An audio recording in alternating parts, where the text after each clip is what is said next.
Nu știu ce s-a întâmplat, vine carantina, de pe raft au dispărut uleiul și făina. Nu știu ce s-a întâmplat, stau mai mult acasă și am tot dezinfectat și budă și masă. Stau în unitate, mă spăl până la coate, la serviciu nu mă duc, COVID să nu aduc. Vino, mamă, să mă vezi, plec cu izoleta, că am tușit și-am strănutat și m-a turnat ceta.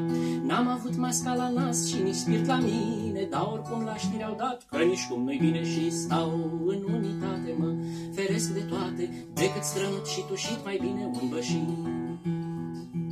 Vitamina ce golesc ca pe bombonele și îmi torn clorul în cană în loc de cafele.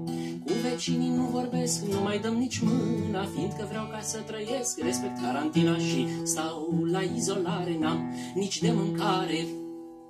Fac plantoane și se pare până ce COVID dispare.